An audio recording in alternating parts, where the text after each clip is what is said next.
Do you have any response to what's been happening in Turkey since the coup or attempted coup was put down, i.e., the rather than 1,000 judges, closing down of websites? What's the UN position on this? Well, you'll have seen, of course, the statement we issued on Friday evening at the time that the coup attempt was happening. And of course, since then, it's clear to us the importance of the constitutional order needs to be fully preserved in accordance with the principles of democracy and fundamental rights, including through the full respect of freedom of speech and assembly and adherence to due process. That's a point we made then, and we're continuing to stress that in the subsequent days. That these steps would be critical to help preserve Turkey's democracy and its future stability. And of course, the UN continues to stand firmly by Turkey and its democracy during this difficult moment. And as impacts Syria and I guess the work of Envoy de Mistura, some people are saying that this makes currently the border is less secure than before in terms of the entrance of extremist forces in and out of Syria. And does Stefan de Mistura or the UN system see any impact of these events on the attempt to reach a political solution in Syria? No, Mr. is continuing with his work. We don't believe that this should have any long-term adverse effect on the work that we're doing in Syria. Yes. Sure. I wanted to ask about South Sudan, but on that, I mean, basically, he wrote an op-ed in Juba Monitor saying that both Kiir and Machar are responsible for the violence and should step down. It's from the outside. That's the only reason that he was arrested. So I'm just wondering, is UNMISS asking the government to release him? I don't know about the steps UNMISS is taking. I've just said that what our concerns are from here. Also, since given his trip, it seems like the Salva Kiir government has said that they don't want or won't accept any further foreign troops in their country, and President Museveni of Uganda has said he's opposed to any arms embargo, and in fact seems to have provided arms to the government. So, does the Secretary General view this trip and his engagement in Kigali as successful? Are there things taking place beneath these two announcements that seem to basically throw cold water on both proposals? Well, we're aware of the various comments that have been made, but you're also aware of what the Secretary General has said.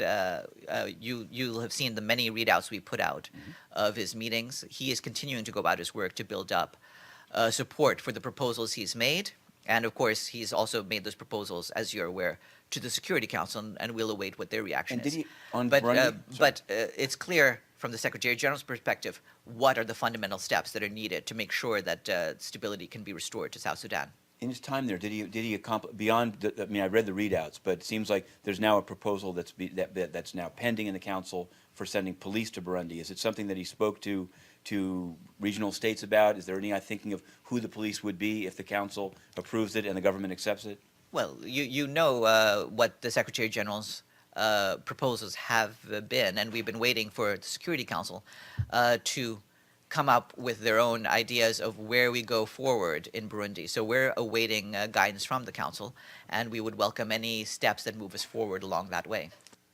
Seen this report that Secretary General's plane had some people an emergency landing, or in one Malawian newspaper it was called a crash landing on its way to South Africa due to lack of fuel. Is that No, what's no. up with that? This is not. One of my colleague, as you know, travels with the Secretary General, and that's not what we have from him. Right, but did he land in Malawi? And if so, did he only meet with the agriculture minister, and were there no discussions with the government? And if so, why did he land there? I don't have anything about any landings beyond the one in South Africa. I was informed by my colleague of when he left Kenya and of when he landed in South Africa. Those were the only bits of information. Of him coming down. Those were the only bits of information I got from my colleague was of those two landings. And could I ask about I wanted to ask you, in Mali, the mission in Mali, the Netherlands is withdrawing its 7 helicopters, 3 transport, 4 attack helicopters, and it said that there's no provision to replace them. Given the dangers faced by the peacekeepers there, is there another country stepping in line? Has the Secretary General reached out to the Netherlands to ask them to stay? What's the status of that? Hold on one second.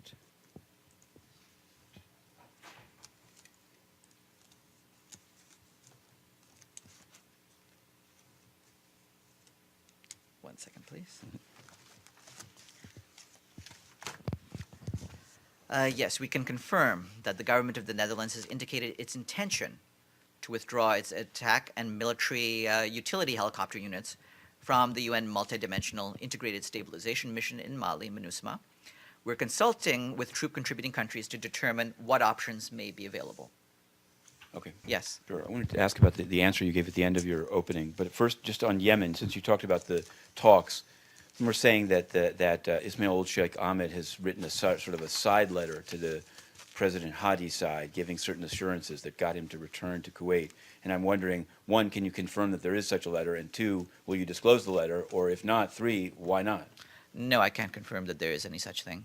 Okay. Well, and I wanted to ask you on, and thanks, I mean, I'd asked on Friday about that outplacement of staff, and I wish you'd sent it to me, but now that you've read it, I want to ask you this. The staff union, as I'm sure you know, opposed this in writing, said that it showed a lack of transparency, said that the Kofi Annan thing that you're citing was done long ago and is not really applicable anymore, and said that I'm reading directly from their thing. Here's what they say. They said this is from prior to Galaxy. And I won't go through the whole thing. I'm just saying there obviously was pushback to this, and I'm wondering, you make it seem like it's good for the staff that work in the Secretary General's office, but they say that this gives rise to legitimate expectations by equally hardworking staff elsewhere affected by budget cuts to be placed in more secure posts. Okay, well, two things. First of all, as I just mentioned, the decision, which was a decision made by the General Assembly in 2006, remains in force until and unless the General Assembly decides otherwise. So that is where we stand with that. It's a decision that's been in effect